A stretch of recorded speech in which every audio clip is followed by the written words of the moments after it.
No music. Get music on.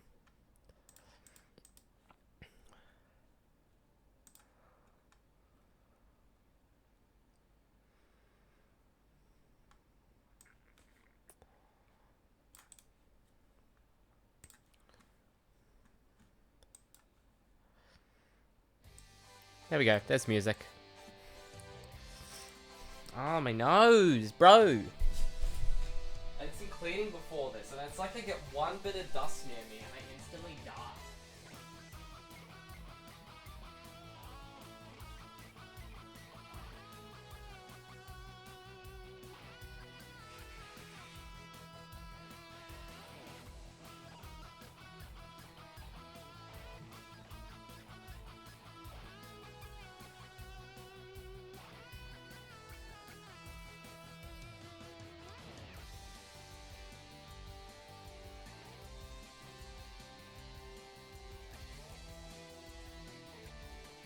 It is freakishly annoying, the effect the dust has. And also the fact that I go outside to bring tissues in here means this room is not used for the obvious.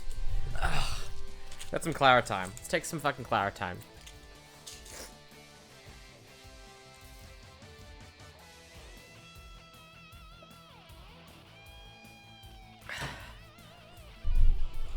Okay. How we all go? Let's put this bones on. Let's get some music. If I get the music, I get some energy. Listen to that. Listen to that. Dragon Ball Z Budokai. And drink. Cheers all.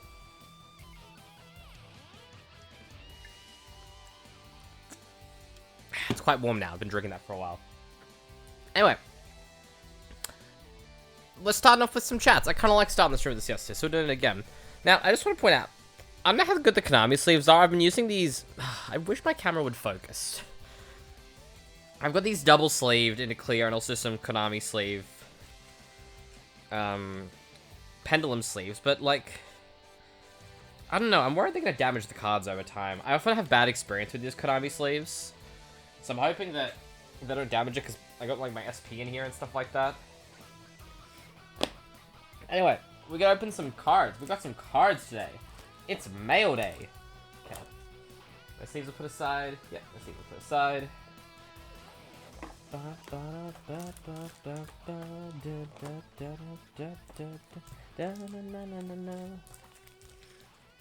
Okay, now, before we start, shout out to Nucky Joe.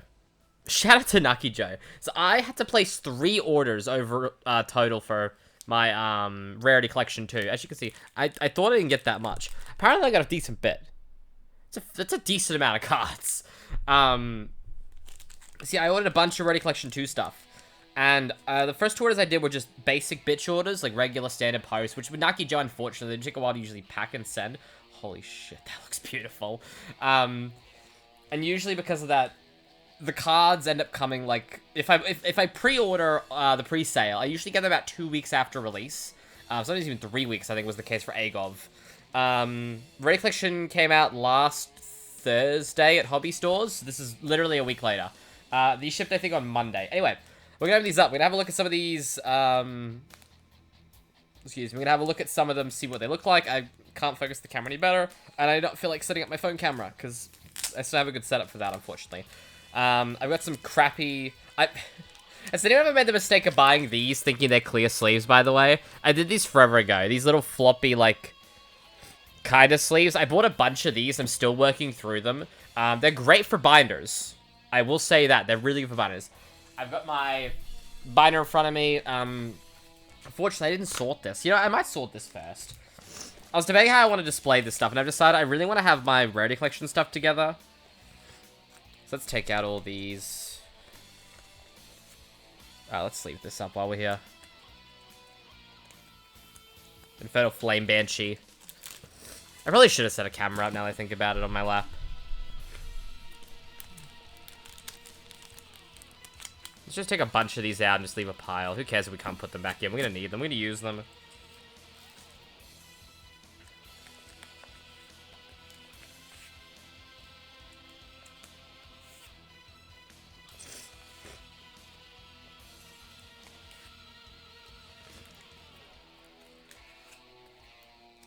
Do please ignore my nose. It is a pain in my ass. Okay, yeah, I want to have all my starlights all in the front. Not my starlights, my quarter century wearers. These can space out. So yeah, here we go. So we'll space these out page by page. So these are my Ready Collection 1 stuff. I'm buying more Ready Collection 1 stuff, so I should leave some space in all honesty.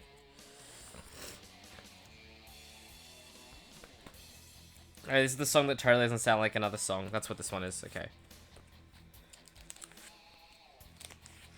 Let's take these E-tellies out. I'll be needing those.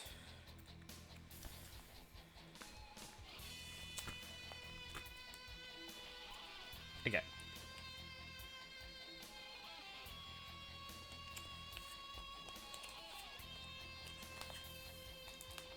I was like, why do I only have 2 extras here? I remember that's right, because the third extra, you idiot, is in it's in another folder.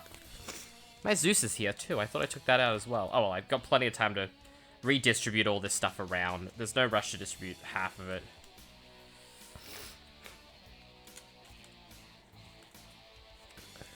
Okay.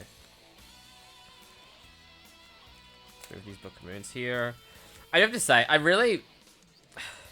Part of me craves the old days of a, Anyone ever have, like, the binders where you buy the pages? Oh, my mic's completely in my face. The binders where you have the pages and you end up, buying them page by page and you do it that way. I do kind of miss those, I'm not gonna lie. I'll take my Zeus out. I'm rebuilding Virtual World, and I put a lot of my Virtual World, bulk in here, actually. So I'll take them out as we go. Okay, we don't do core buys. I use this kind of as my staple folder at the moment. That's kind of what it's mainly being used for. Put these rubber band shooters here, but I've also got like a bunch of random stuff in here. It's kind of a bit all over the place. I've just put like an assortment of things that I consider valuable to me, pretty much in here. Got my Dark Ruler Gnome Wars. Bum bum bum. Bum bum bum bum bum.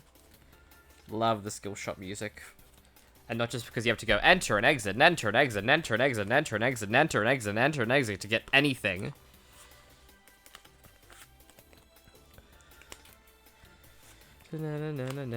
Why are these in here? I don't agree with... I got like Econ, Commons... 2 desires. I need to buy more desires.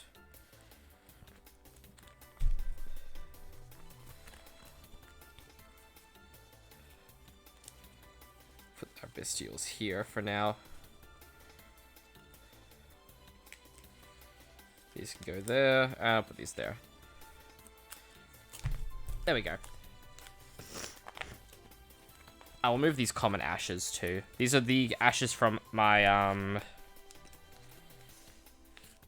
Crystal Beast structure deck, I believe, is what these are.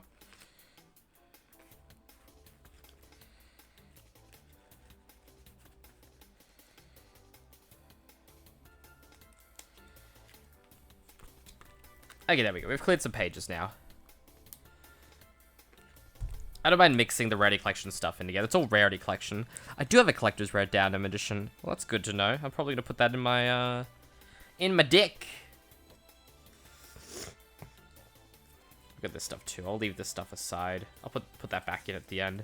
Probably put this stuff in the back of the binder, actually. It's just, like high rarity bulk, basically.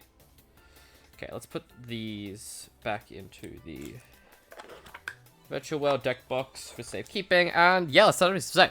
I'm just gonna be doing a lot of holding out, pretty much. So for Rarity Collection, here's what we're looking at for the binder so far. So these are the tin quarter centuries, plus I've also got an Arcray Dragon. I love Zark, man. I love my main Zark.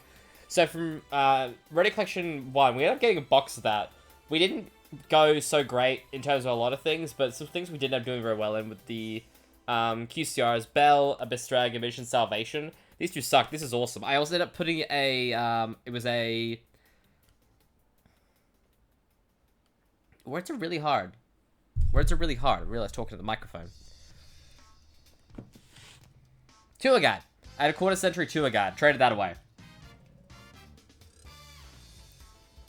Traded that for about $80 worth of bulk. Platinum Secrets, we got the Imper, Ice Dragon, Tri Brigade Revolt, Small World. I've actually really grown on these, especially this Imperm. I want to get 2 more of this. This is going to be my Imperm playset. Collectors, we've got Magical Ice Fusion, Down Mission, Numeron Dragon, and... Oh, this bench is also Platinum Ticket. I pulled this one from extra packs. Cool Collector's Rare. I love the Collector's Rare in Rarity Collection. It's really grown on me a lot, actually. It's easily my favorite rarity from the set. From the first set, anyway. And looking at some of the ones next to me here, it's probably going to remain my favorite. I've been gradually collecting Collector Rare spell cards, ironically. That's kind of like... Well, I don't say ironically, doesn't make any sense. That's been the main thing I'm focusing.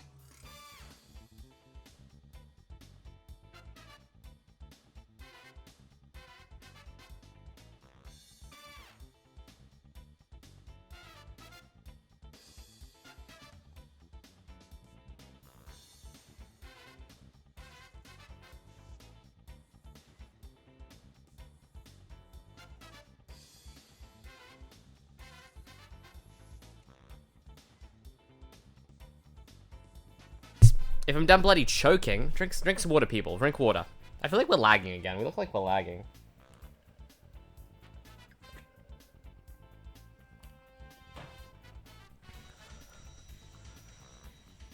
I think it's just the camera. It could also be the preview. I don't want to mess with it. I'll mess with it.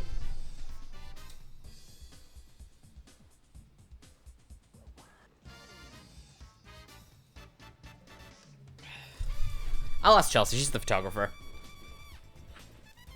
Anyway, back to Binder. Next time we go to Ultimates. We have a lot of Ultimates. I ended up pulling more Ultimates than anything across all my stuff. Some cool Ultimates, I have to say. I really like...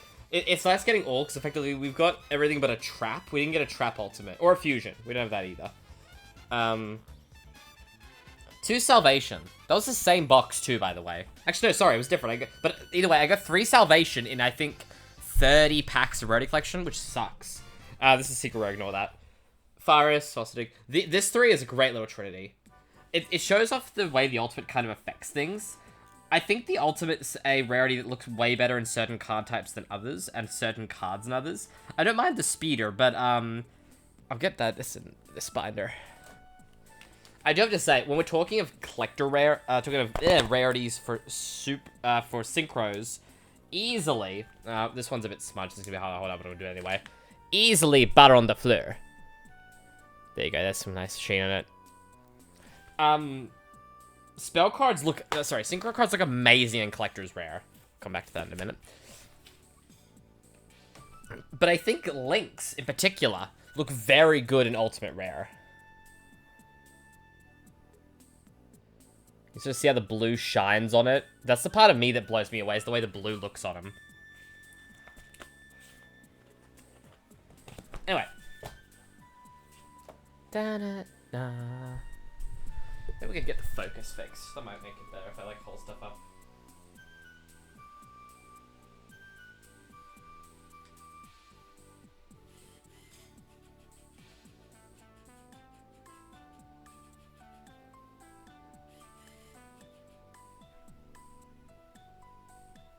Hold the can up, but focus on the can. Okay, so it can focus on cans. Interesting. Can it focus on trading cards?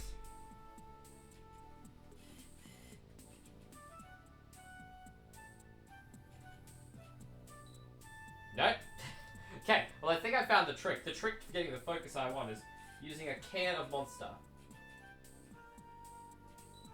A can of Monster is the trick to getting the right focus.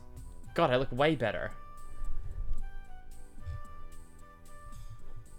Was I that out of focus? I feel like it looks way better now.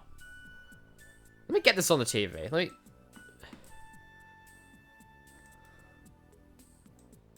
Oh god, I was really out of focus. Yeah,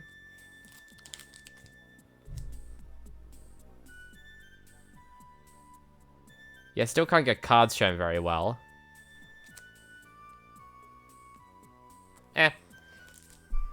It's better. I actually do think it's better. That's the important thing. It's better than it was. Anyway, Rarity Collection 2, let's open some fucking packs. We don't have much of a stream today. I started this way too late. I got very sidetracked. And by sidetracked, I mean I wanted to have a shower. Because I felt gross after work. Oh yeah, shout out to Naki Joe for shipping all... Did I actually finish that story? I don't think I did. Absolute shout out to Naki Joe.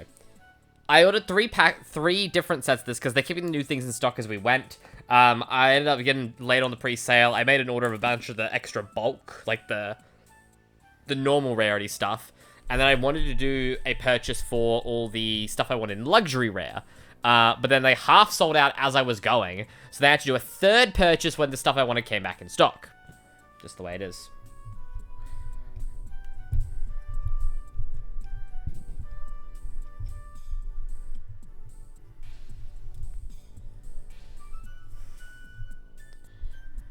I feel like my mic stand gets really loose. Anyway, cards. Trading cards.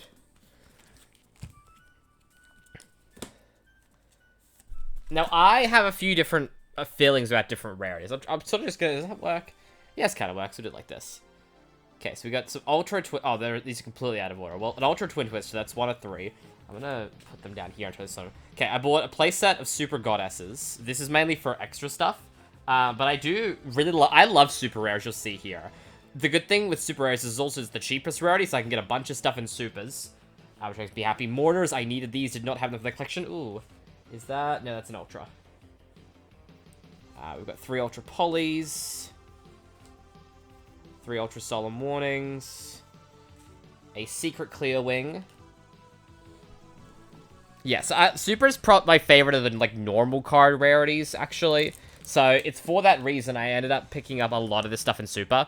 Both because it's A, cheapest, and B, I like it more for a lot of stuff. Ultra is better at certain things. I think... I don't know, my brain's just wired this way. I don't know what caused it. Ultra is like boss monsters. Super is like ability stuff, or like hand traps are like super rares.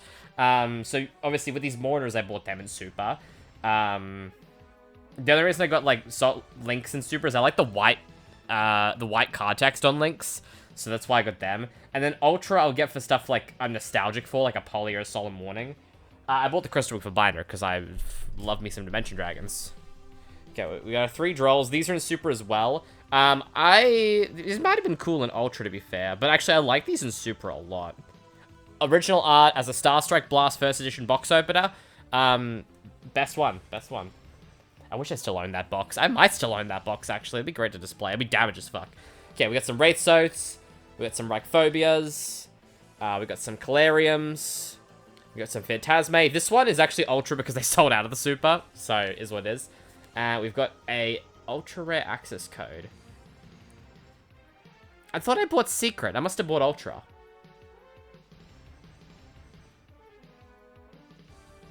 I do to say, it actually is a really nice shine on the Ultra. Okay. We're gonna start a sleeve... actually, nah. I was like, we'll start to sleeve these up and now. We'll just make sure they're sorted into their different piles. Or stacks. And then we'll sleeve them at the end. There's definitely... So we have... So far, everything's been sorted in their place except for Twin Twisters. That's been the weird exception. They fit perfectly there. Now, I feel like of these little packs they've made basically for me, there's one that has sleeves in it. That's got to be the high rarity stuff and the more expensive stuff. These are all dollar bulk, basically. I just clean up for later. Here's the big reprint. Cross-out Designator. A very, very freaking needed reprint. Pick these up in Super. Again, it's my favorite rarity for stuff like this. And the Ultra has been printed before. That's nothing with Supers. Stuff gets printed in Ultra and Secret all the time. So when stuff gets printed in Super, it's kind of like... interesting. So I actually like Super. I guess Super reprints I like more. Just out of Carpenter. I bought Chaos Hunters just because I was like, sure, it'd be cool to have. So why not? This was a mistake purchase. Oh, wait. I only bought 2 of these. I bought 2 E-Tellies because I needed another Ultra and I thought we're going to spare. We'll come back to that later. I ended up buying something else to make these literally worthless. More Cosmics. I already have some from Dude, but I wanted some extras. I don't have a Heavenly Spear, so I bought one of these. I bought an extra Dugaris just in case I needed it. Now, this is the reprint everyone bloody hates. MST. I don't own a single foil MST printing. So I picked up a playset of Ultra, because I think Ultra looks sick with MST. I swear I bought a playset of this. This So I'm hoping that's in the other one. And there's the other 2 Twin Twisters.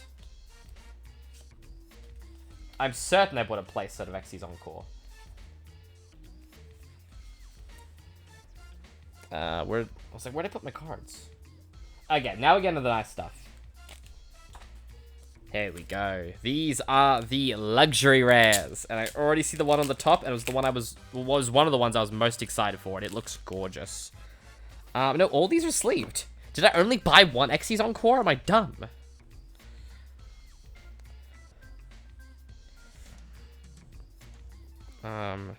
Naki Joe. Come on, Naki, I'm giving you a great shout out here about how great the service was, and you forget an Xyz Encore? Or did I forget to order multiple? Ah! I did forget to order multiple. I only ordered one. That's a me mistake. Okay. We now need to find more Xyz Encores somewhere. Okay, I'll ask Jaden and stuff. Okay, are these ordered? These are ordered, okay. Oh, that looks sick next too. These look fucking phenomenal. The camera cannot do these justice. Collector Rare E-Telly.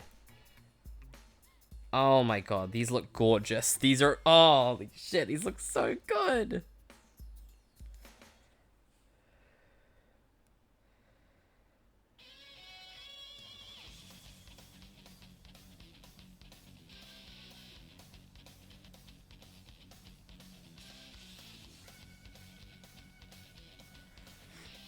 Dude.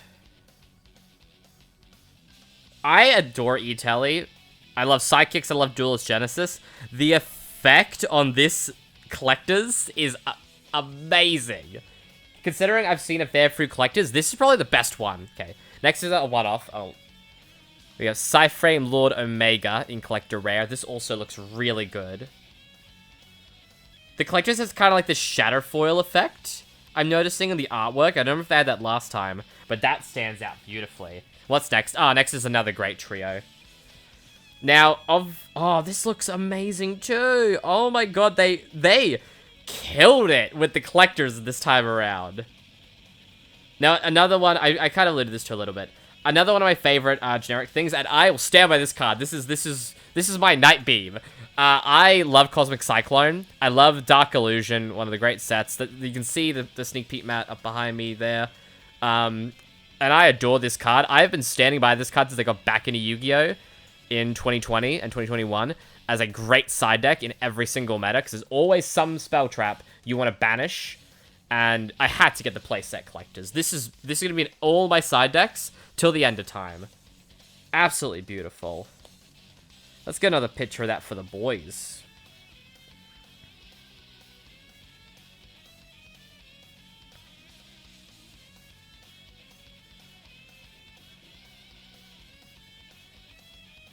Camera. There you go. That's the money shot. We got the money shot. Okay, next is a one of. Okay, I just see the. Okay, I'm gonna move these. I'm gonna move these to the front because these are cool, but they're not like super cool. We have a Prismatic Secret Rare, Silent Magician, and Silent Swordsman. I bought these just for the fun of it because I love the Silent archetype. It's so good to have real Platinum Secret Rares back again, because these are the actual Platinum Secret Rares from the 2015 Megatins. They look fine for a regular monster. Decent. There's some stuff later on I want to see them in other rarities, particularly. Another one-off Collector. This one also looks great. I've got the Foolish Burial. I just saw the next one. It looks amazing. We have the Collector's Rare Foolish Burial. Oh, look at that shine there. This next one is phenomenal. Oh, the next one is fucking awesome, too. Look at this polymerization.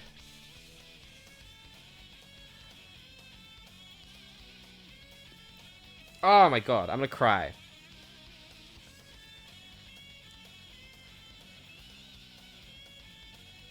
God, they look so good. They look so good.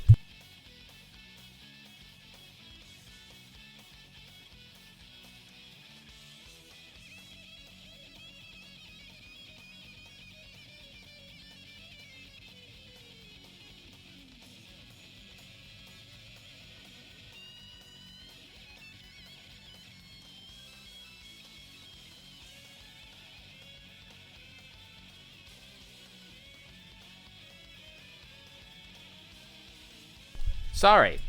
Just can't help it. Drink more water. I drank the whole cup. Gonna give him a water in a minute. This next one is... Oh, is that the right? That is the right radio. Okay, we've got a Garura here. But the shine... Oh, there you go. Catch it with the light there. You see that?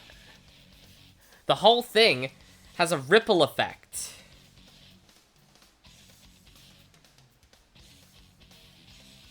That's brilliant. That's amazing.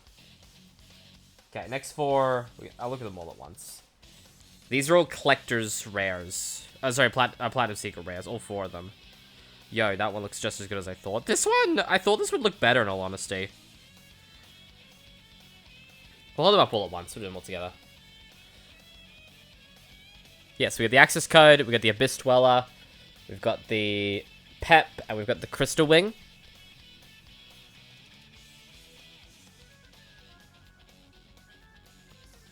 They're neat. I think the best one would be the Crystal Wing here. You just see how that glistens? It's neat. I like it.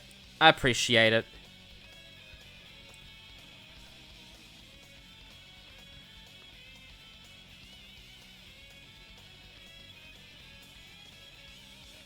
Phenomenal cards. Absolutely phenomenal.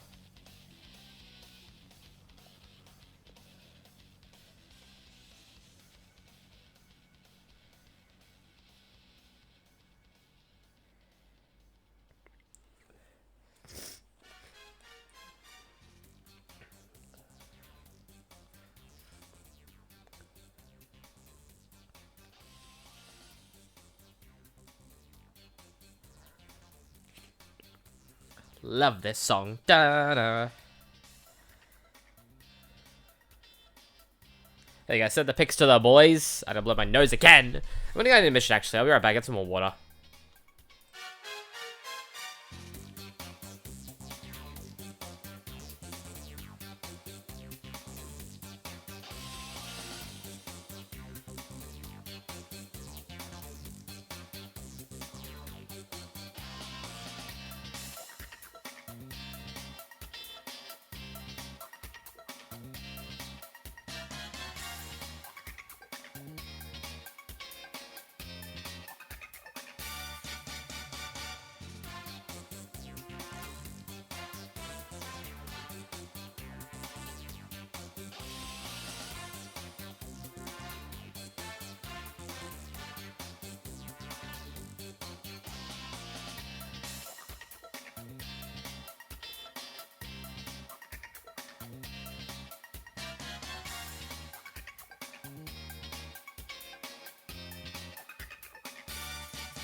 Oops. What amazing, amazing art on some of these cards. Like, holy shit. Okay, and we got some sleeve in them. Now, I'm just going to go back to Old Faithful. I don't know quite how the pendulum sleeves are going to hold up over time, and they're kind of worrying me already. So just go back to my old mints. I love my mint sleeves. So we're going to use those to sleeve our extra deck. That's what we use for all of our extra deck stuff.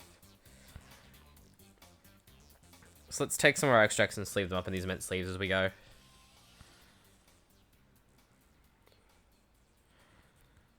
God. Still look great. The Nakijo sleeves are interesting to me though. Like, I don't know who they use, but clearly the way the sleeves are designed is for display. Because the shine you get off cards when they're in the sleeve is beautiful. Okay, looking at the access code in a gameplay sleeve, I think it actually looks quite nicer.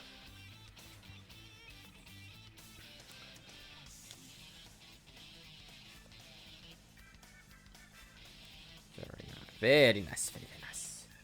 Okay, and we can, the space right here for them. Okay, we'll put the Nagaja sleeves aside, because they're actually really good for some of this stuff.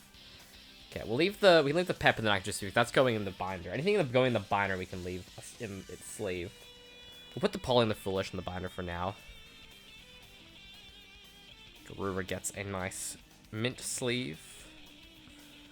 Yeah, so I get all my... Ooh, almost spent it there. I get all my Super Poly targets in Collector's Rare, because I have a Collector's Rare Mud Dragon I'm a very big fan of.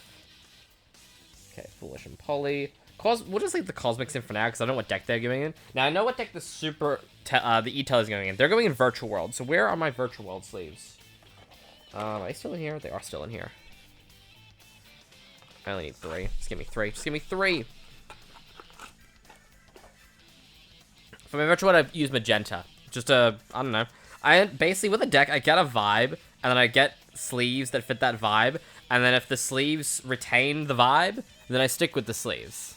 So my Tier Element... Oh, God. This is probably my favorite luxury rarity card, this E-Tally. Every time I look at it, I'm blown away by how good it looks. Yeah, so Virtual World is magenta, Tier Element is night blue, Pendulum is lime green, always has been lime green actually. Voiceless is sky blue. What other ones have I played? Oh, Crystal Beast is silver. Just 'cause it's shiny color. It's actually all they had that day, so that's why it's silver. It's not a choice thing. Silent Magician, yep, and Omega, they can all stay in their Lucky Joe sleeves.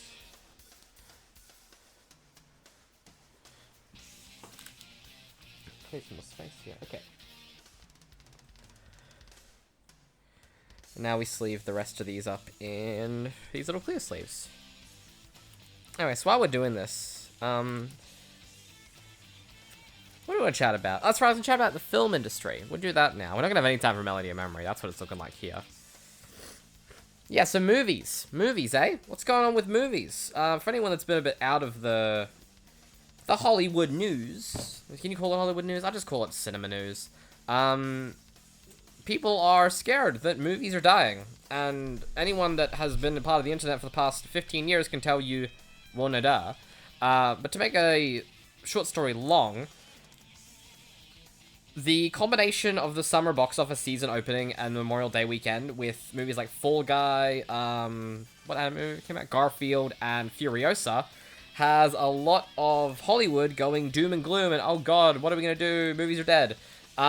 These are box office numbers for the summer opening, Memorial Day weekend, sorry. We haven't seen in, was it 40 years I read? I think it was 40 years.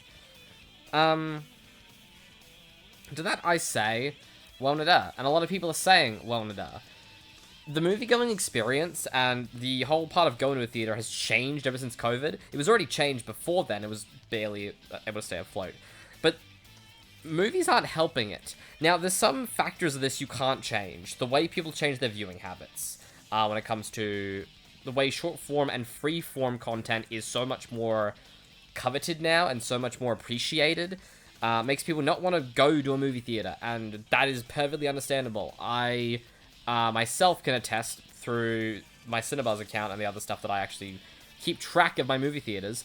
In the past, almost 12 months now, I have been to the movie, okay, I saw Barbie in, was it June last year? And then from then, the next time I went to a movie theater, I believe, was for Spy Family. Yeah, it was for Spy Family, that just came out. And after that, the only other time I've been to a movie theater is the Star Wars original trilogy. Movies that came out 40 years ago. So what's the go? What's up with that, huh? Why is that? Now, here's the thing. So, a lot of people are pointing fingers at, is it the movies, is it this, is it that? Bit of column A, bit of column B. Movies, definitely, as they are now, are not what they used to be, and that has mainly been affected by the way a movie makes its money. There's a lot of talk about this. Matt Damon, I think, is the one who does it best. Basically, the whole movie pipeline has changed with the advent of streaming. With streaming, your movie has to make all its money in the box office now, and that is the only place it has to make its money. And with that, the big change we've seen is a over-reliance on, thanks to the MCU, billion-dollar blockbusters, as well as the over-reliance on... Just realized everything's falling off my lap here. Put There we go. There we go. As well as the over-reliance on the big thing that I think is the most obvious thing that studios need to realize is a fad. The opening weekend gross. Now, a big thing that we've seen, particularly with Fall Guy, was how its opening weekend numbers were not at all to expectations. And due to that, the movie went to streaming 3 weeks after release. We saw this very similarly as well. We're probably going to see this very similarly as well. Look at me just predicting things there like I have any room to talk. With Garfield and Furiosa now. Furiosa, especially being a Warner Brothers film, they're going to be on streaming in a month. And audiences are kind of smart to this. I, myself, am pretty smart to this. I really wanted to see Fall Guy. I didn't because I didn't have the time off, which a normal person might not be able to. Not everyone can go opening weekend. Some people have weekend-based jobs. Some people don't want to work an 8.5-hour shift, and then, that's including travel time, and then go to a movie theater to watch another 2.5-hour movie in some cases, because movies are getting longer now too. And due to that, they're like, well, I'll wait until I've got time. But the movie studios aren't waiting until you've got time. Everything's about that box office opening weekend, which does make sense. Most of the movie's money is made on the opening weekend. But we've seen through the recent MCU showings that this has had a bit of a negative effect on the industry because the MCU has made, like, it's got like 60% in the last few movies opening weekend fall off. So because of that, studios are thinking people only go to see the movie on opening weekend. And if the movie doesn't have good opening weekend numbers, it means no one's going to see the movie. This is, I think, the biggest change in the industry. And I haven't been on this planet very long. I'm 25. I'm going on 26. But I remember, and I grew up in a rural town too. The movie-going experience is something that effectively you go there for the movie in a cinema. And that seems obvious, frankly. Of course you go to watch a movie in a cinema. But I think back to as a kid, a lot of the movies I ended up seeing, your stuff like your Transformers. Stuff that when you watch it at home, it's just quite not the same. And there's a lot of talk about like, oh, what is a cinema movie? What are these big blockbusters? And yeah, that's kid brain to my now adult brain. But I think the big thing with a lot of that stuff is it was in theaters long enough that me as a kid could see a trailer or see a poster and be like, oh, let's go see that. Yeah, I know the world's changed. We've got the advent of trailers. Everyone knows what date a movie releases, what weekend a movie comes out. Can we change that? Can we go back to the way we used to be? Now, it's interesting to think about, because this is very much a Western problem. Anyone who's an anime fan knows the problem of anime movies and the way they release. And that's effectively the way they release in a movie theater, and then take 9 upwards to 12, sometimes even 15 months to come out on physical media or streaming. A good example, I think, would be Your Name. I think when Your Name came out, we got that very early in Australia. We basically got I think it was like 2-month release after the Japanese release. And oh my god, it was an amazing movie to watch in theater. One of my favorite experiences in a movie theater was watching Your Name. But I couldn't share it with anyone for quite some time, and I remember that. And I particularly remember a lot of movies when I watched younger as well, particularly your comic book movies. Stuff, or even just kids' movies. I'll just take stuff like some of the Pixar films. I think Toy Story 3 is a good example, actually, if I remember correctly. This could be very wrong. This is off the top of my head. Those are movies that I saw, and then when it comes, you get excited for it to come back out on streaming and physical media. Particularly, I think one way this was done pretty well is, and I don't believe this is the case overseas, but I'm going to use it as a comparison anyway. So Barbie. Yeah. Barbie came out in June of last year. It has just come to Netflix Australia this month in May. So that's a 11-month turnaround. I believe it came out in physical media. When did I see it on sale? I think it was November, actually. So it's still 5 months? Yeah, because it was one of the few things I remember the Black Friday sale catalogs said, like, excluding Barbie Blu-rays. Like, it was just out. They weren't going to put it in the Black Friday deals. But that is what the movie pipeline should be. When you watch a movie, when a movie comes out in theaters, it should take a decent amount of time to go anywhere else. And it should stay in theaters that entire time. Yes, I know there's fears of piracy and stuff like that too, but movies need to be allowed to have time to make their money. They need to be sitting there. Likewise, that alone fixes one big problem, which it makes the theater experience special again. At the moment, you go to see a movie in theaters because it is the way the movie should be seen. But if it's also the way the movie should be seen because it's the only way the movie can be seen for quite some time, that alone grossly increases the importance of a movie theater. And this, to me, I feel this is obvious. I don't understand why it's not a thing that is catching on. Especially a movie like Furiosa. This is an R-rated Mad Max movie. Now, as an Australian, with a dad in his 60s, I know for a fact that most of some of the audience for Mad Max, particularly in this country, is your old generation. They're not going to see a Mad Max movie on opening weekend. They're waiting till they're like, got a sad day off work. I'll go watch that Mad Max movie. Because that's how normal people work. Movie theaters are reliant too much on the film goer and not the everyman. And I think that's the first thing to fix. So longer theater releases will fix that, because it will fix two things. One, people won't be stuck waiting for streaming, like I am with a lot of things. So I knew Fall Guy was probably going to fail when I heard the opening weekend numbers. So I'm like, well, I'm not going to go out and pay $40 to $50 Australian for a movie ticket when I can just wait for it to come to on demand and rent it for like 10. Or even just wait for it to come to streaming in like a month and a half, because it's going to have that happen to it. I actually think Inside Out's going to be similar. People have sort of fallen off the Pixar thing, and Inside Out's probably going to bomb for that reason. I think Despicable Me 4 will actually be successful, because that is coming out at a perfect time to pick up on kids, and it's in the school holidays, and that's the kind of movie that, if you let it sit, will make money. And you know, it's funny, because an example of this literally happened last year with Elemental. I forget what movie it was. It might have been Flash, actually. No, Flash was later. No, was it Flash? I don't remember. Elemental released alongside a movie, I remember. And I remember everyone was like, oh, this is not good, no money. Bad movie. That movie made, I think, $600 million. It had a horror opening weekend, but it really gained momentum through pure word of mouth. Puss in Boots had this too a little bit, but not quite as much. I didn't even know a new Puss in Boots movie came out. But I heard the word of mouth, and I heard the reception, and I went in, I think, January, which I think was a month and a half after the movie came out.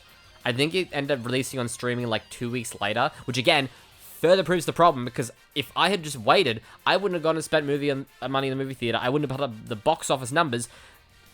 That's the fix. That's the fix. Second is fix movie ticket prices. God, I know a lot of movie theaters in America have like subscription services and stuff. We don't have that in Australia. It is I think it's roughly $25 to go see a movie. If you're with a particular phone company, you can go for between $13 to $18. But $18 is still way too much for a single seat for 2 hours. I can watch a 4-hour YouTube video about Galactic Star Cruiser for free. That's 2 movies. That's $36. So all this stuff seems pretty obvious to me, and I don't understand why it's not obvious to everyone. Like, I just don't get it. I really just don't get it. Also, I'm realizing this is way too many cards to put in this binder, so I'm just gonna have to keep these like this. So I'm just gonna sort these while I keep talking about movies. Like, it just seems so obvious, and it's agonizing that it's not obvious to Hollywood. Because it's clearly the problem is the movie theater pipeline. No one wants to bother go seeing a movie in theaters because it's going to come out to streaming and everything else associated with it. So just wait. Just wait to release the movie. Shouldn't be that hard. But it is, apparently. Anyway, we'll see what happens, because I feel like what's going to happen is the same thing Hollywood usually does, where they have a knee-jerk reaction. Now, obviously coming out, we have, all the cards are falling everywhere.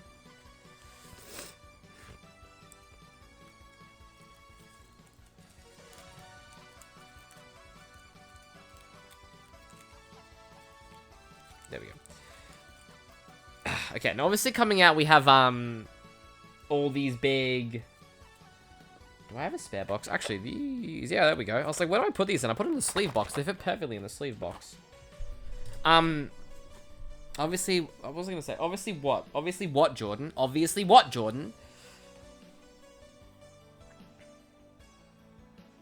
forgot. Oh yeah, obviously studios make knee-jerk reactions when it comes to stuff, and they do the complete opposite thing, misinterpreting. We're already seeing an example of that with the Barbieheimer copy-pasting. Everything has to be a Barbieheimer now. The thing with Barbieheimer and the thing with things like that that catch on is because it's not the way it's manufactured to be, it's the way that people notice it to be. Just like how people notice movie theaters are too expensive. People notice movies are coming to streaming way too soon. People notice things, and people will do things based on what they notice. Likewise, if people notice something is being manufactured or manipulated or incentivized to them, they might not like that.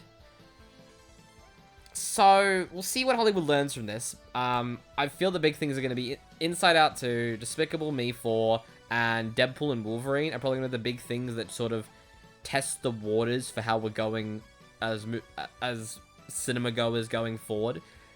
All three of these things, I feel like the only thing that's going to break $1 billion is Despicable Me 4, and that's because that franchise is insanely popular with your every people, and Illumination get it. There's a reason Mario made $1 billion. It wasn't just the IP, it wasn't just this and that. No, Mario released in a great time slot, it released for long enough that everyone could go see it, and it appealed to your two demographics. Your diehards and your everymen. Cinema goers wanted to go see it because it's Mario. Kids want to go see it because it's Mario. Game people wanted to go see it because it's Mario. Your everyman that played Mario on the NES back in the 40s. Yeah, back in the 40s. Oh my god, how old is he? Back in the 80s wanted to go see it because it's Mario. And that film made a ton of money for that reason. But also, don't appeal to everyone because your film's never going to be successful that way. I know I just said that about Mario, but was Mario a good movie? It was a good movie. Was there anything more? No, it wasn't. A movie that appeals to everyone appeals to no one. It's too standardized. It shows there's things in that movie that are clearly made to appeal to every people, particularly the music and the songs that they picked, that then pissed off another bunch of people. Which I know what your thing is, but that it doesn't appeal to everyone. No, it does, and that's the problem. Because even the people that it didn't appeal to recognize the music and know the songs. And again, that studio execs thinking they know what people are and what they want.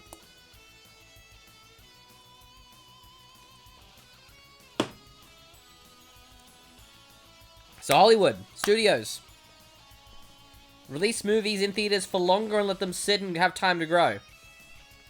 Fix the price of tickets and make a movie experience a family affair again in 2024.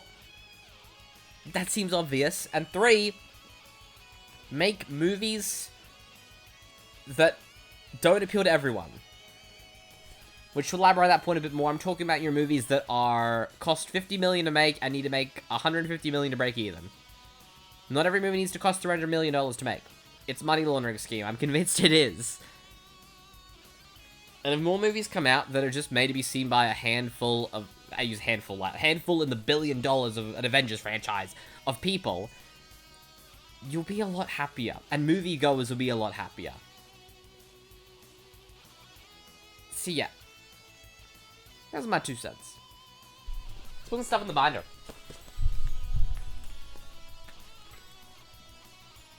Okay, so we got, these are quarter century, here. No, Platinum Secrets. I didn't get any quarter centuries. I'm not gonna buy them. Platinum Secrets are cheaper and they look better.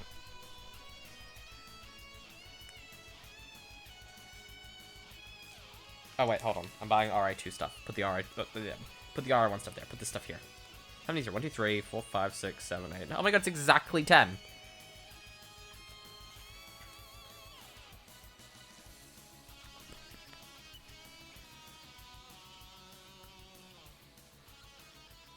I meant 9. Why did I say 10? What is wrong with me? A lot of things, actually.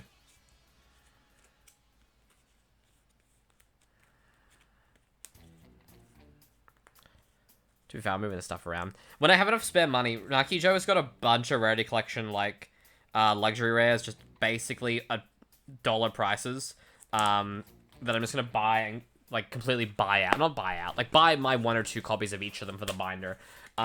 They've got both an ulti rare and a collector's rare of Borrowload, and I really want to buy a collector's rare to go with my collector's rare Ballon de Fleur. Balloon de Fleur.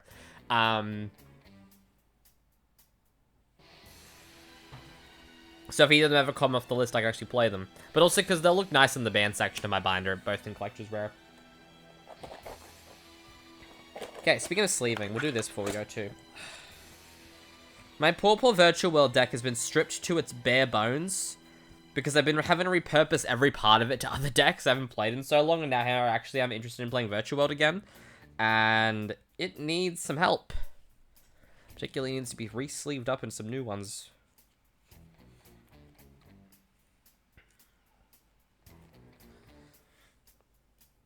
Put these tallies aside. We've got the Mega Pack 23 Wallow.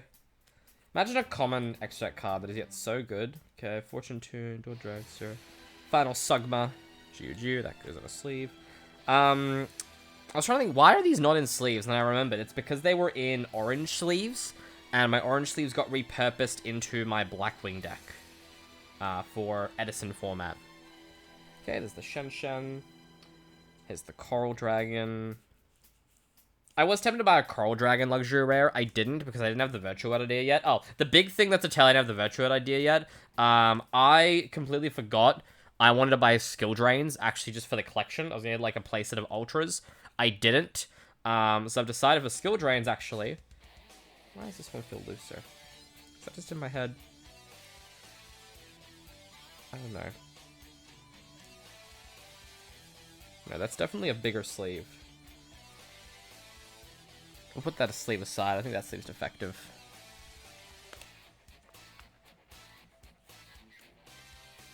Are these two packs of sleeves that maybe are... Weird. I'll shuffle them and see. Yeah, the first sleeves were tight. These sleeves feel loose now. Maybe it's just because they've been used more. God, the maximum gold rares feel so fake.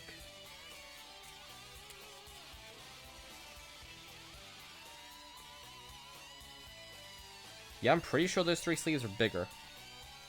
It's okay, they're going double sleeves anyway. It doesn't really it doesn't really matter that much. Check out main deck. Juju, Lili, Jiju, Kowloon. I'll put the Desires aside. You kind of look at these sleeves are pretty damaged. I should probably buy some new magentas.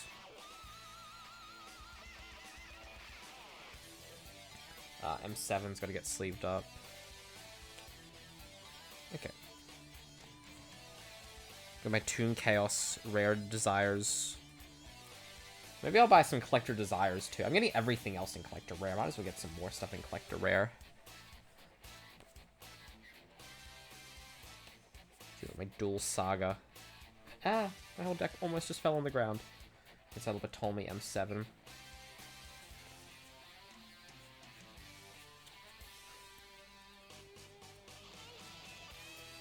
Okay, these are definitely different sizes. I think that's not my main deck. Good quality, yeah, good quality control, Konami.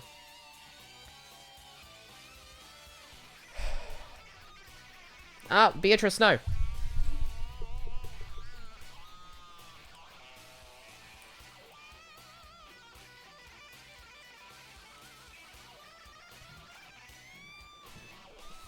Excuse me.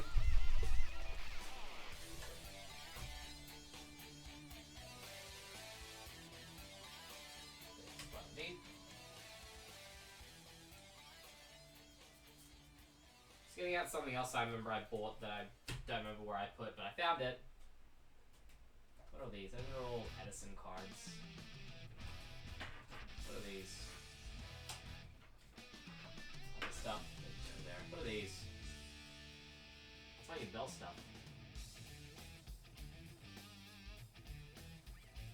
I'm gonna take more care on my U-Bell stuff considering I still plan on building a deck with it, but... There's Yu-Gi-Oh cards everywhere. Oh, I needed that.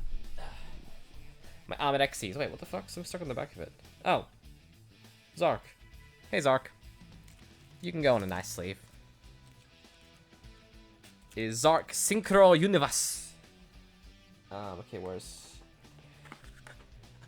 Another magenta sleeve for the Armored Xyz. There we go.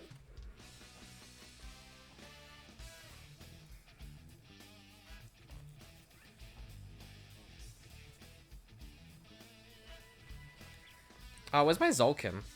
That needs to be here too.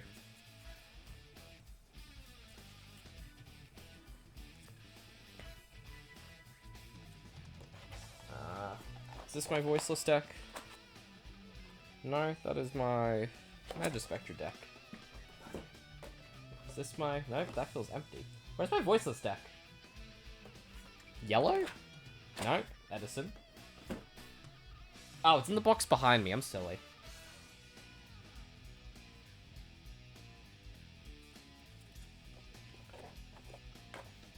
Let me switch some deck boxes around. Let's do that quickly.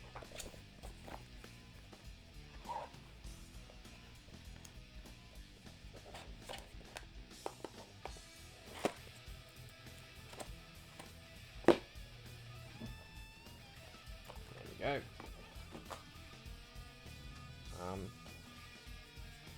These can go in the special one for now. Safekeeping. Put it in my special box. That is an Attack on Titan reference for you. But not the normal Attack on Titan, the special kind that your kids don't watch. Oh, I almost pulled out... I have a Korean Zolkin. I saw Zolkin and I almost started pulling that out. I don't think my Zolkin's in here.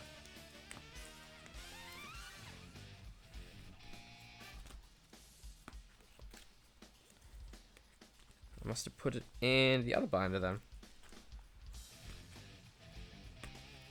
My big thick blue binder is my like special binder. It's where I put stuff I have an attachment to.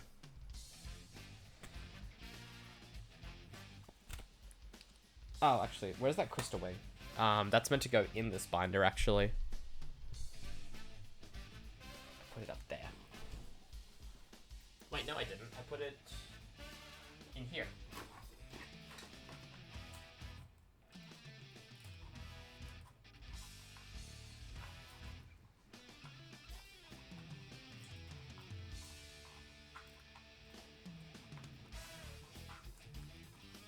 There it is.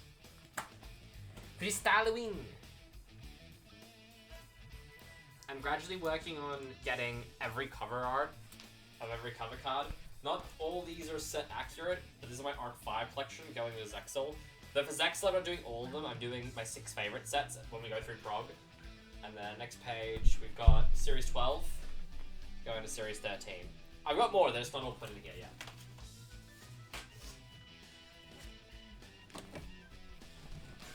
Zolkin should be in here. Should be in the back part that I said I wasn't going to look through, but I have to look through now. It's fucking not. Did I skip it? Where's my boy?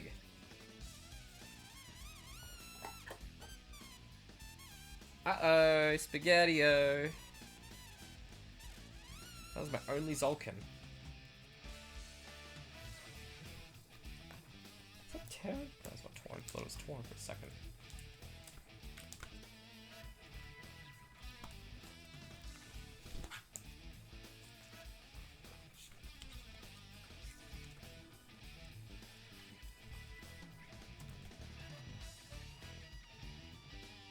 I thought it was here because I saw my clear wing there. What's behind? Binder number 3! I don't think it's in this one though. That's the problem. I could be wrong.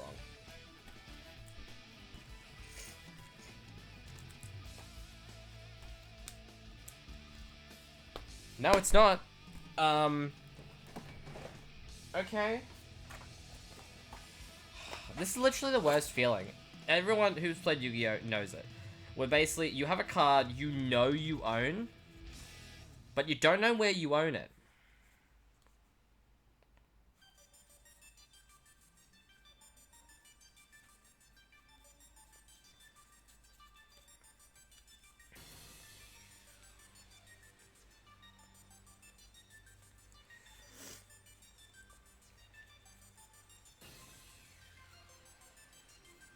Yeah, I didn't think it was in there. It's not.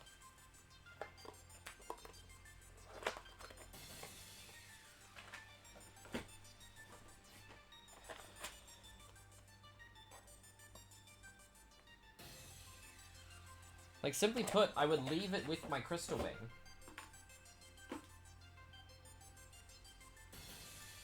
Did I end up lending it to Jaden?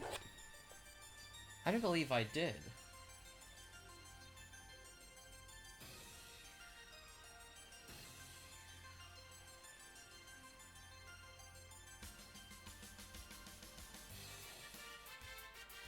text him and ask, but I'm pretty sure I didn't.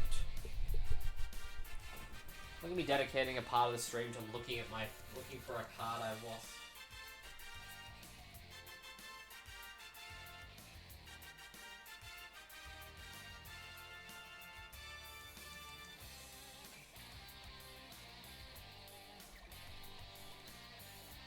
Check the binders.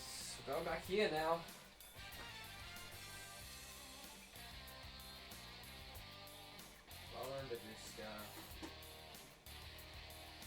Ah, found it.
Surprised I left this out of the sleeve, in all honesty.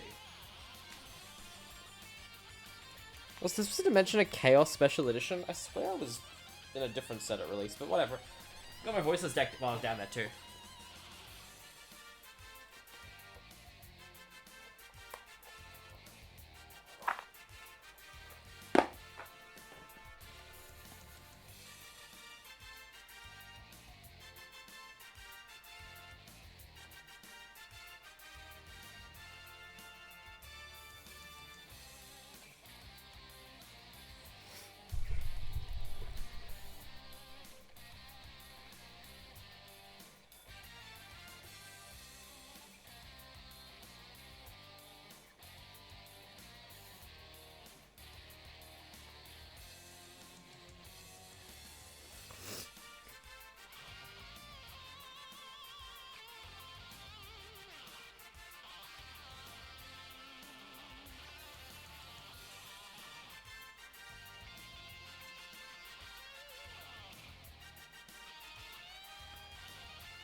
Okay, text sent.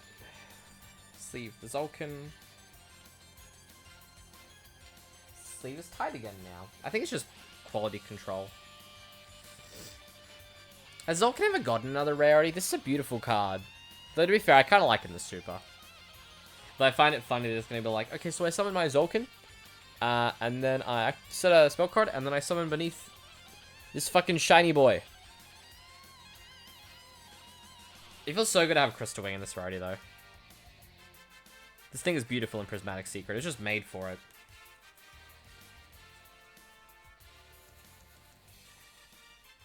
But the real star of the show is E-Telly. Oh my god, it looks so good. I love it. I need to get more magenta sleeves. I'll try to find some at locals or at our hobby shop.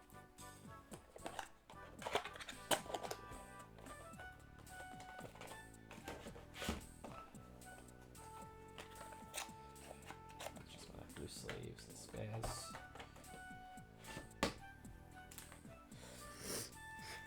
Oh, actually, get that back out. No, just throw it all across the room, why don't you? God. Put you back in. Put these back in. I need to try to keep all my sleeves that are good for good for good cards close. Because I feel like they're really easy to lose.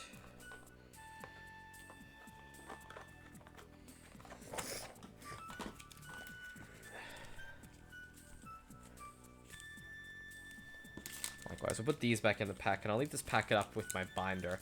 That way I know this is the packet of sleeves that I want to put in the binder.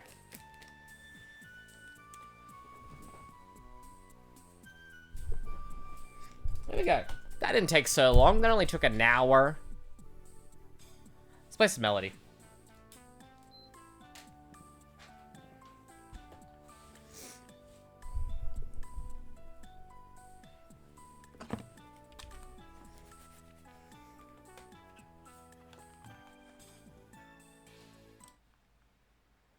Da da da da da da da da da.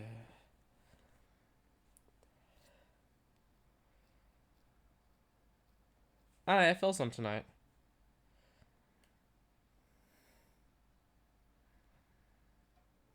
Kinda forgot it was a Thursday, not gonna lie, not gonna lie.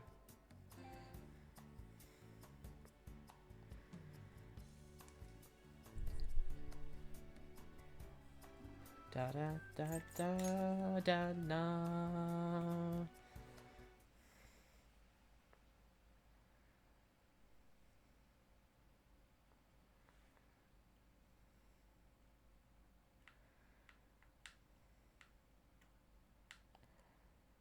Yeah, why weren't I just saw a post on Twitter, like, why weren't the Dragon Rulers in RA2? And that's a great question. Why weren't they?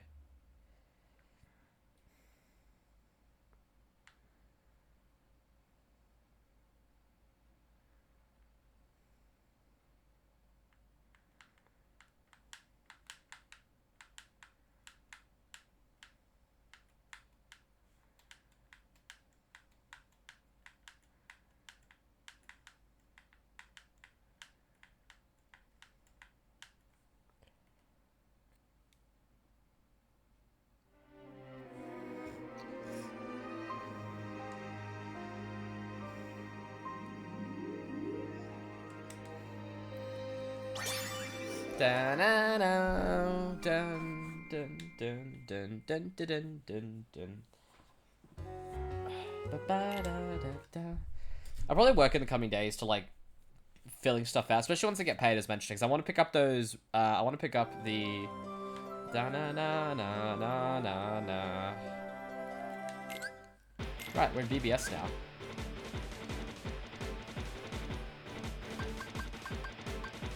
We have 4 teams now.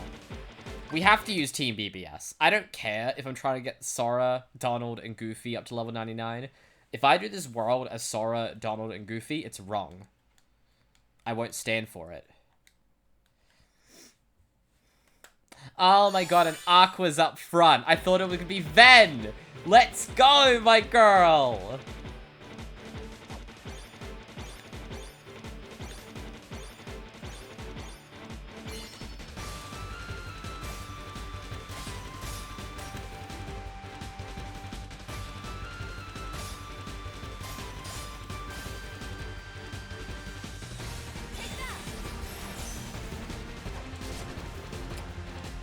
I don't know how I missed that, but okay.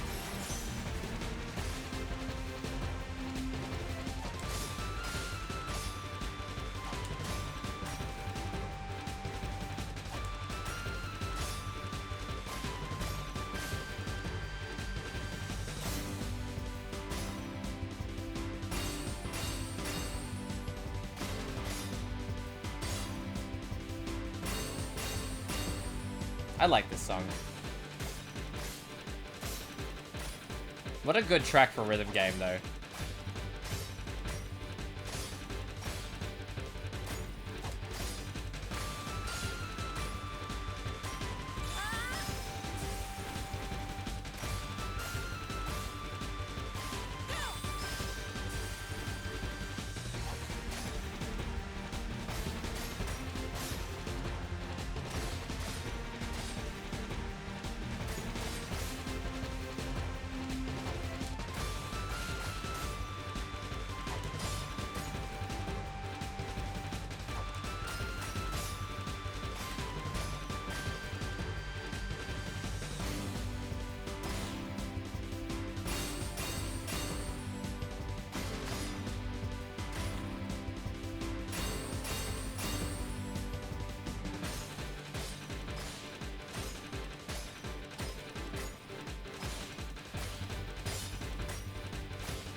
Damn, I think we're one off a full chain there if I didn't get that miss early on.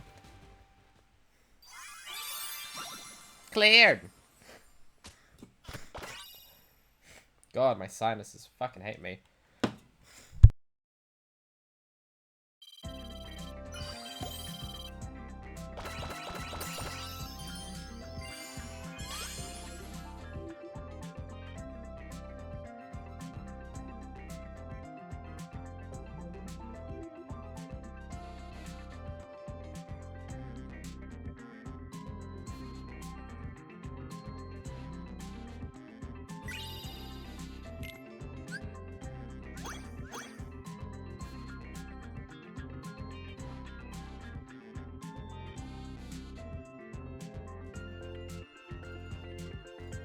Game, you suck. What the fuck do you mean that's not a top rank? I'm gonna quickly just...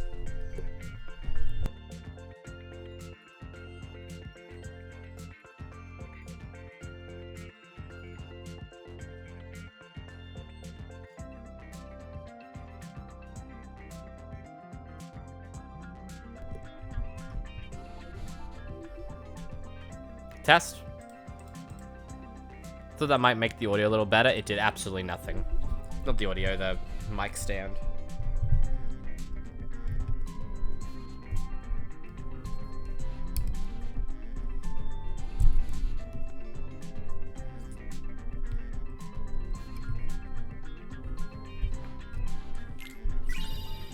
I think I'm just not good at it. I think that's the situation. I'm just bad. And I also need to put some WD-40 in my microphone just to squeak like a motherfucker. Like, why does this thing swivel so much?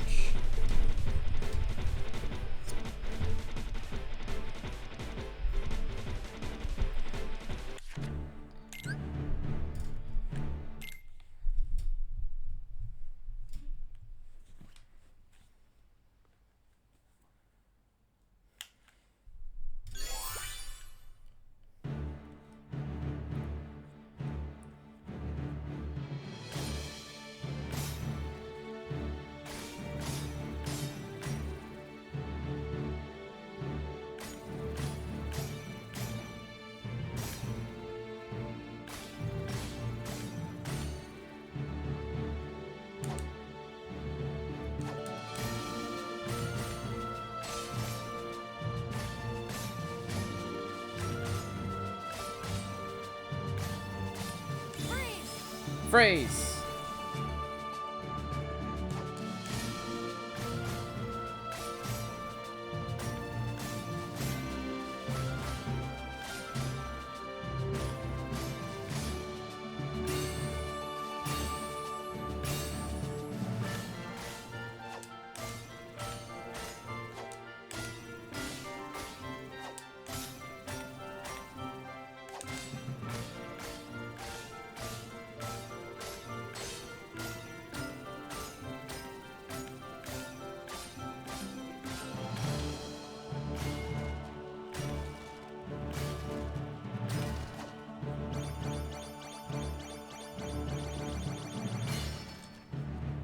Nice. Let's keep it up.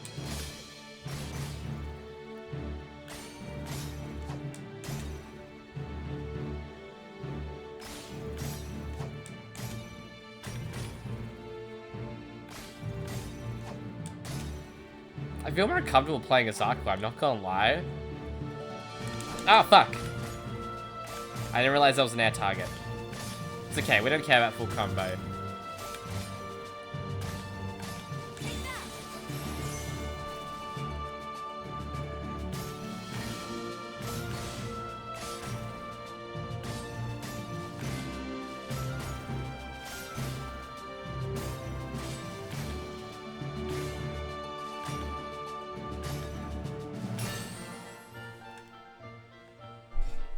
Yeah. I'm trying to figure out what's wrong with the mic stand. I think it's in here. I need to blow some WD-40. It's the swivel part. That's where all the sound's coming from. This thing's also totally tearing itself off my desk, I'm pretty sure. But this desk sucks anyway.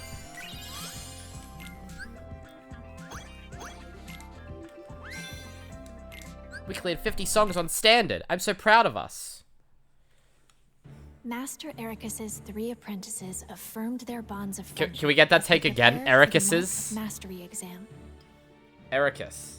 Ericus Aqua is... was the only one to pass the exam and become a Keyblade Master. Leaving Terra no time for disappointment, the 3 immediately received word that creatures called the Unversed had emerged to threaten the world of light, and Master Xehanort had gone missing. Both Do you think Terra Mark and Hamill remembers Aqua being in were Kingdom tasked Hearts? with bringing the situation under control. Meanwhile, a masked boy left Ventus with a distressing thought. Terra resisted the call of darkness as he sought out Xehanort and the Unversed. Ventus chased after him, and Aqua carried out orders to monitor Terra. Everything was going perfectly according to Master Xehanort's plan. I do have to say, I wonder what you get by making Birth by Sleep the first Kingdom Hearts game. I know that I genuinely think it's the wrong way to play it, because the game is such a more compelling mystery. When you look at Terra and you're like, wait a second, he looks that guy looks a bit like Xehanort. Why that guy look like Xehanort? Then you meet Xehanort and you're like, why does Xehanort not look like Xehanort? I don't get it. Why does Terra look like Xehanort and Xehanort look like some other guy? Okay, let's see, so each of these unlock a different pathway.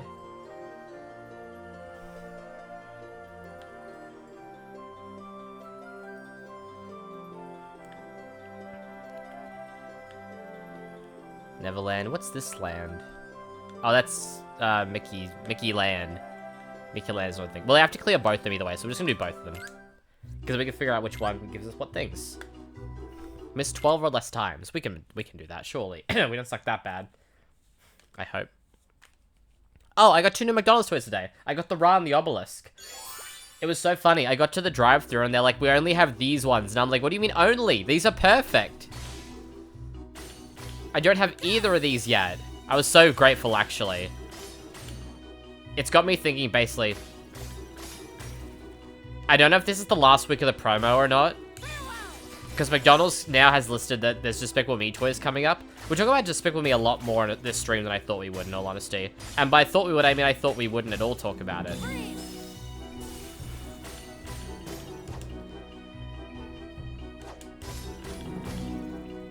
But it means that if the toys go out this week, I'm 3 short. And in terms of getting duplicates of them, I'm short of just those 2 in terms of dupes. I've got dupes of all the other ones. But I don't know if I've got enough dupes that I want. But looking around eBay, I'm noticing the first 5 have all got clear listings.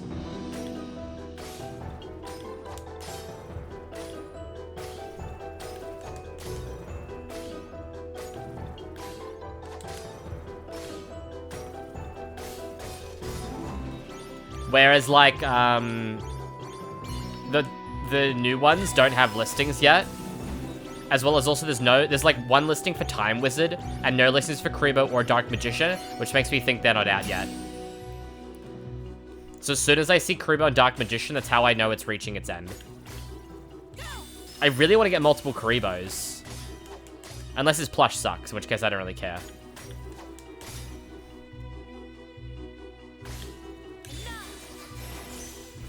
What a cool fist.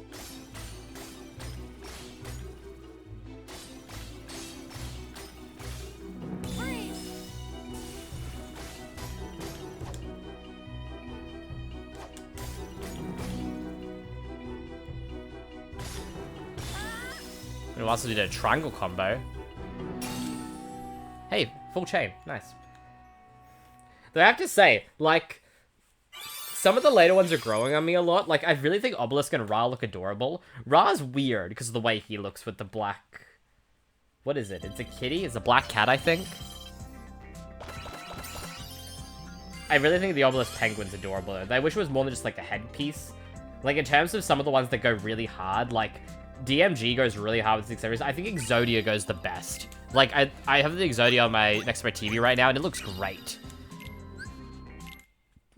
Ultimately, I want to put one of them in my car, but I don't know which one I want to put in there yet. I'm really tempted to put Blue Eyes, because my car is called Silverbird. Because everyone has to name their ride, you know? Okay, just defeat enough ground enemies and try and do good. Try do good. Do good, people.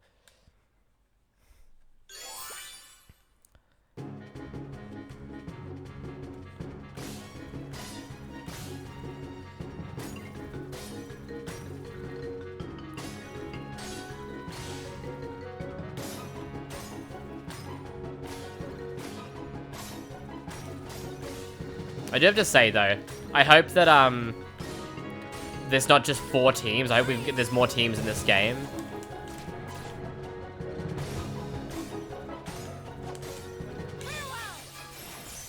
I particularly would like to see a KH3 team of Sora, Riku, Kairi.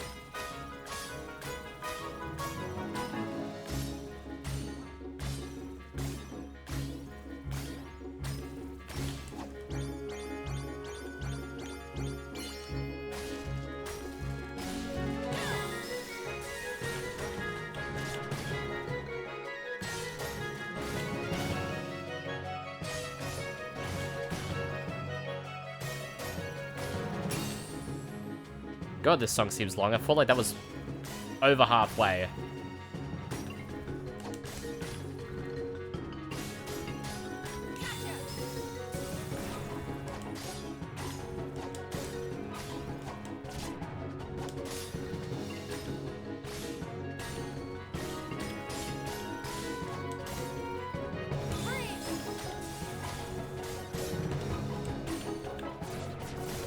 Oh my god, we're fucking up bad.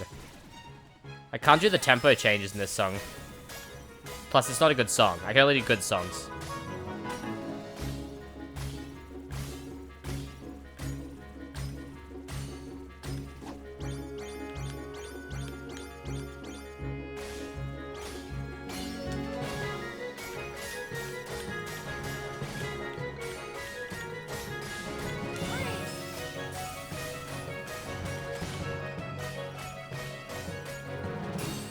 Okay, we're done. I'm excited to build Virtual World again, though. I really hope this new list is good. But it'd be a good time to play it, especially if I think Skill Drain might get limited next time around.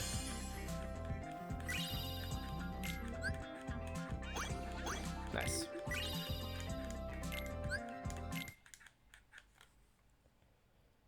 So yeah, Virtual Area pick up. I'm missing a few extra. Oh, I gotta get my totem birds. Where are those? I think they're in my like collector's bulk. Not my collector's bulk, my staple bulk. But yeah, I need to get new magenta sleeves, I think. To have like a backup pair.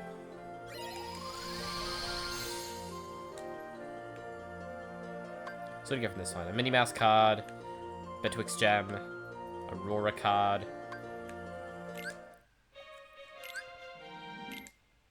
God, we're not gonna get any stars this one. Hit all star targets with excellent or better, and then a one on proud mode. Nah, that's not happening.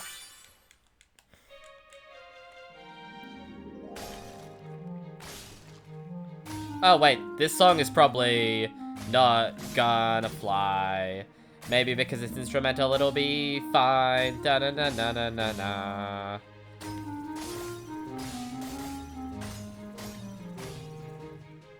Okay, hopefully this one's okay. The first VOD got muted, but I can just crop that part out. Oh, I need to upload the Friday video. I actually have a Friday video for once. I actually meant to edit tonight, prog, but that didn't happen.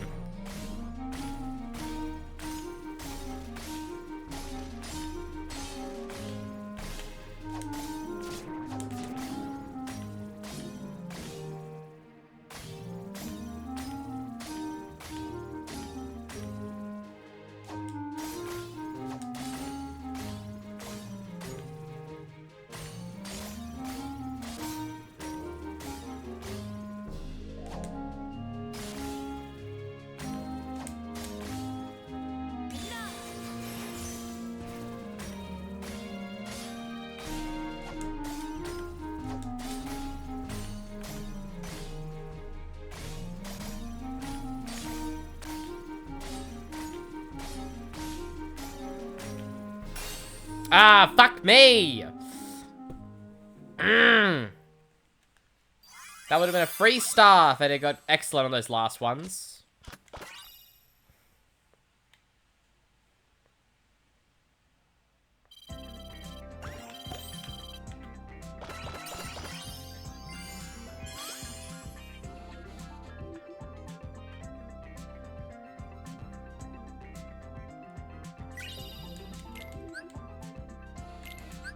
We got no stars.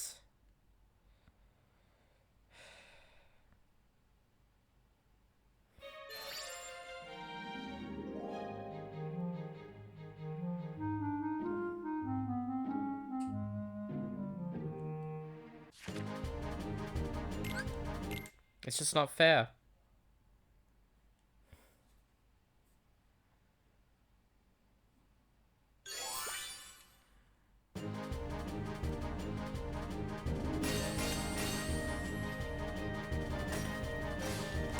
I'm noticing as the levels go on, the star requirements are starting to get more into like your individual note percentages, whereas like early on there was more based on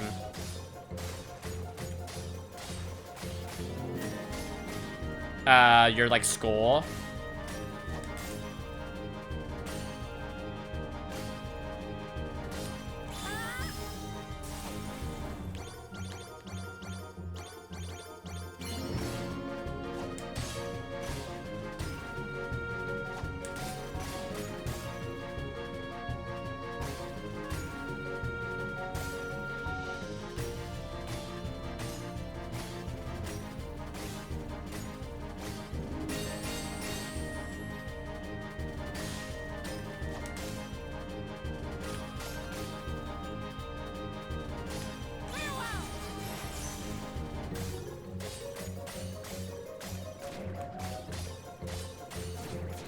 Oh my god. There's like no music there. It's like, what the fuck is the timing?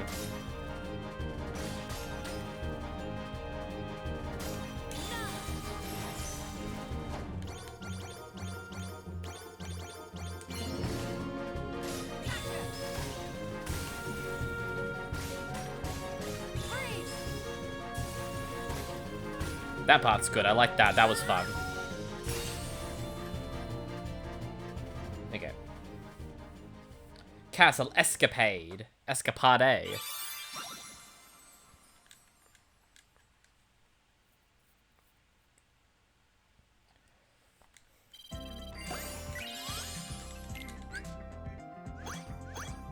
Hey, 3 stars. Nice. The best art in the series. It's crazy they just released like the best art on the first game and they never topped it.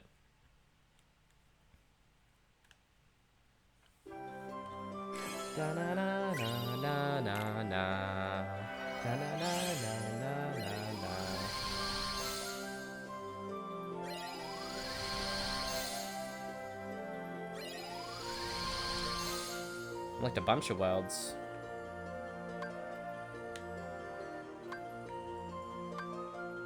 I mean, none of these give us like much of anything special, so we're just gonna do all of them. Hit all simultaneous targets. We can do that.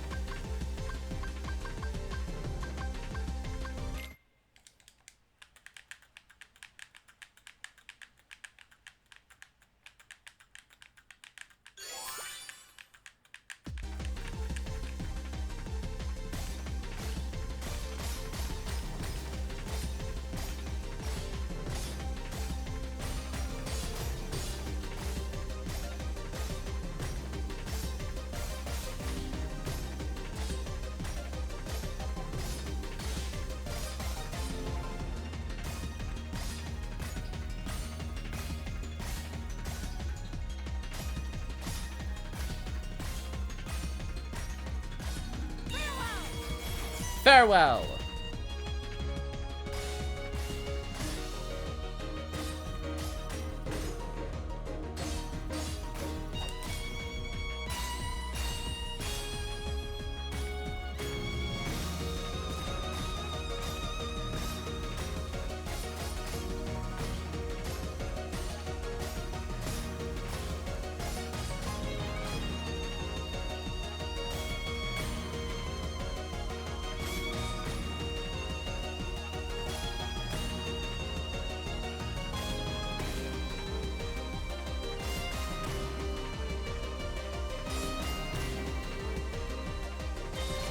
Fuck!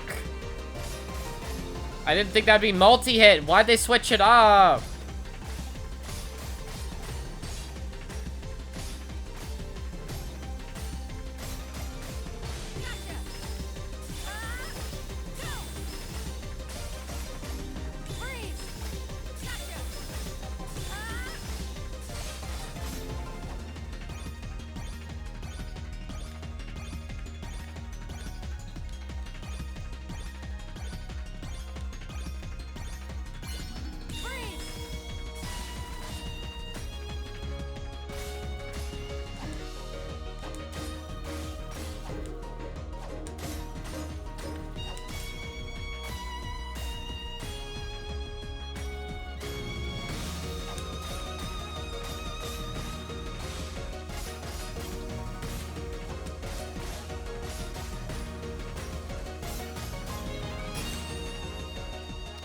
Once again, one damn enemy screwed me up so...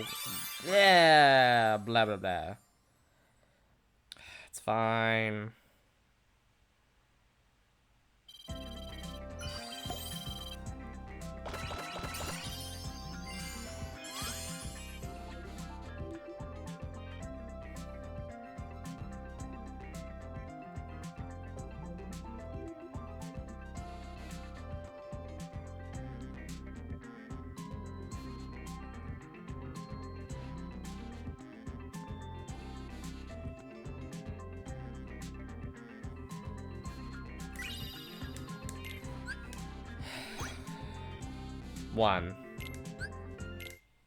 One. That sometimes that just do that just do to be the way it is.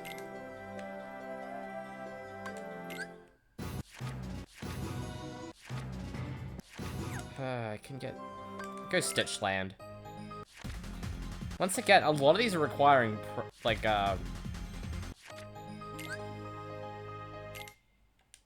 proud difficulty now. So you speedrun the game faster if you're good at rhythm games. I guess that kind of makes sense, but like, still. Oh my god, look at his waddle. He coming. Oh lordy, he coming. We ain't doing that. We not starting off with a miss.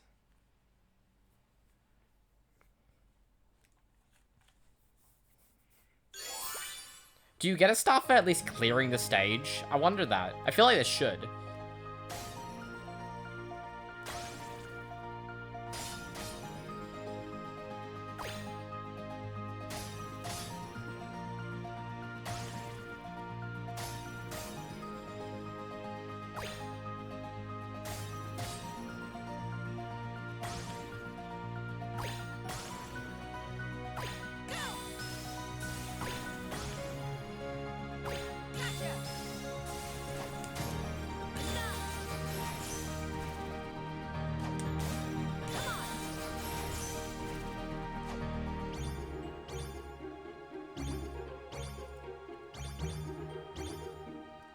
That gameplay. Press circle.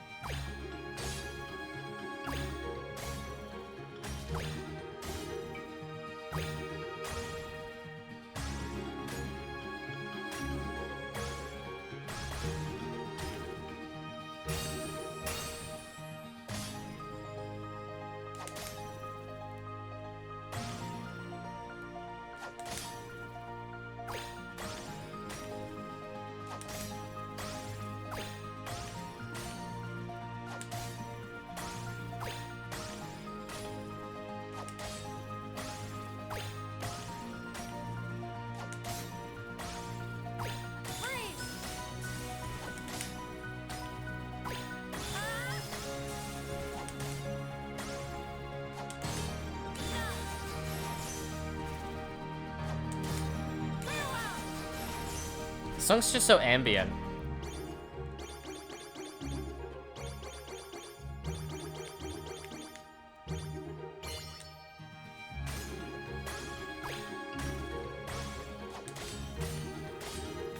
Fuck! We're doing so well!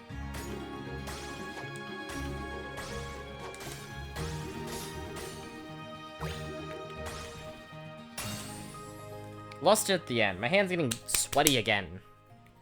I used to not get sweaty at all playing video games. I'm getting old. I'm getting old. 2 stars.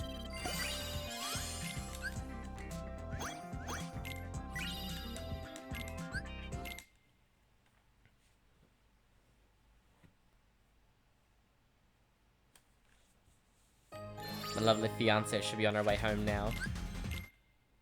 So we'll wrap the stream up in probably about 10 more minutes.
This is a cool segment. I like this.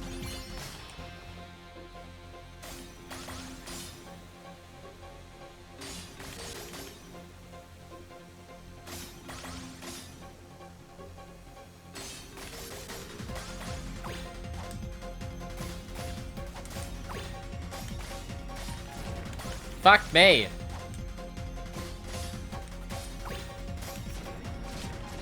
Ah, why does it change the tempo for the same type of notes?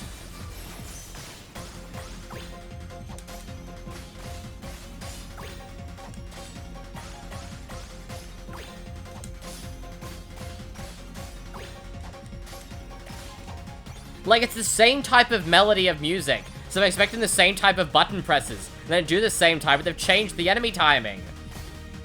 I know it's a rhythm game, not a rhythm song, but, like, that's not how music works.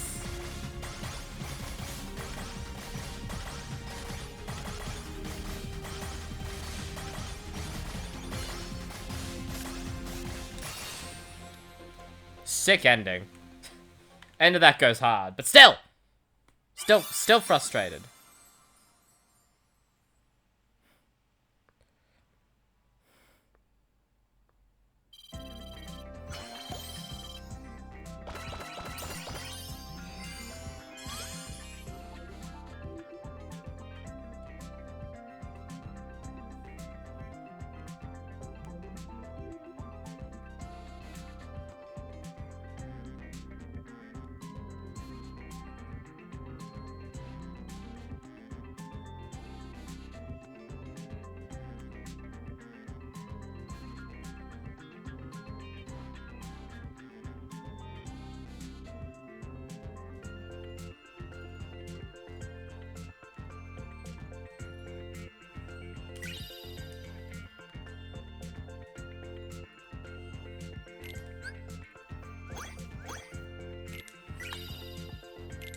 EXP boost. Jaden is replying to me now about my question about the sleeves. We will get his opinion. Okay, we got the 16. Let's do one more song. Oh, Maleficent boss fight, cool. Ah, we only get 1 star for this one.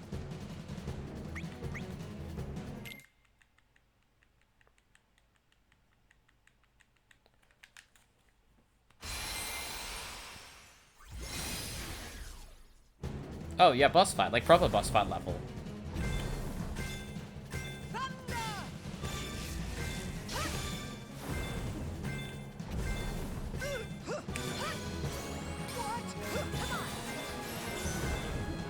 Ah, I pressed triangle. No, that's not good enough. That's not good enough. We do better here. I don't know why I restarted, actually. There's really no need to. I can't get the stuff anyway. My DualShock's slow.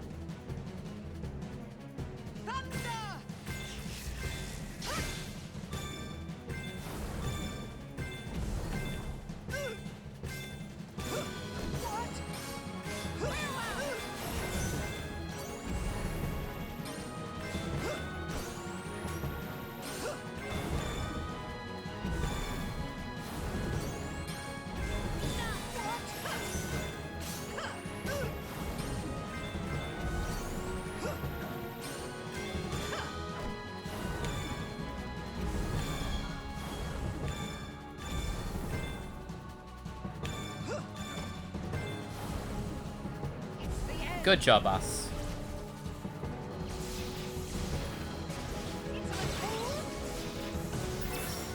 Wonderful.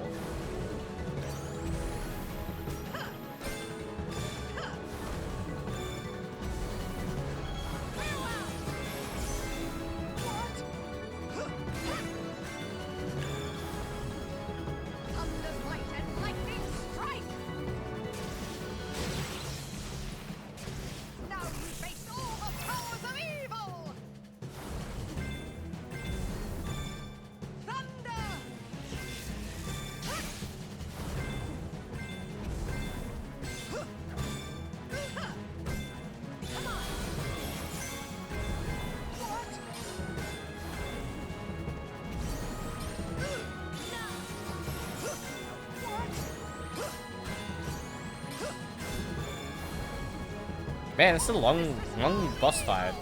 I feel like Xemnas was shorter than this.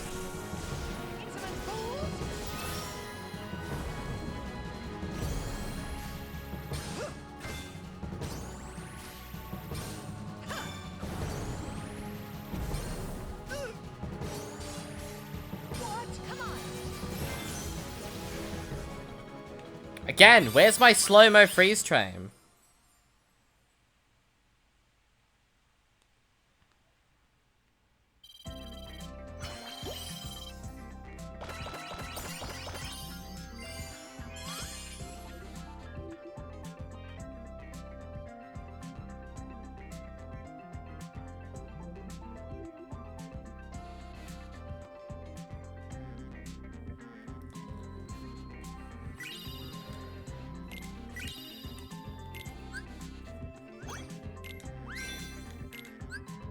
Oh, there's a total score ranking? I didn't actually realize that was a thing.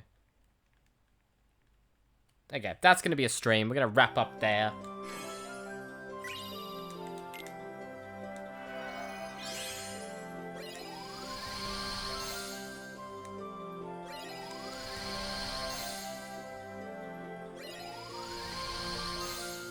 Is there a Chernobog boss fight? That'd be cool. Vanitas. We need 24 to finish off the world. This is just a cutscene. Then 165 total. So we're 34 off. 30. Yeah, we're 30 off. We need to get. We're 6 off this. So we're gonna have to. Yeah. So the game's designed to make you go back and do DDD before you go to the end. That makes sense, I guess. We'll do all 3 of these. What is this? Melody of Will, Melody of Pure Darkness, Melody of Culmination. So they each of the 3 boss fights, I believe, at the Keyblade Graveyard. Anyway, we'll find it next time. That's the stream.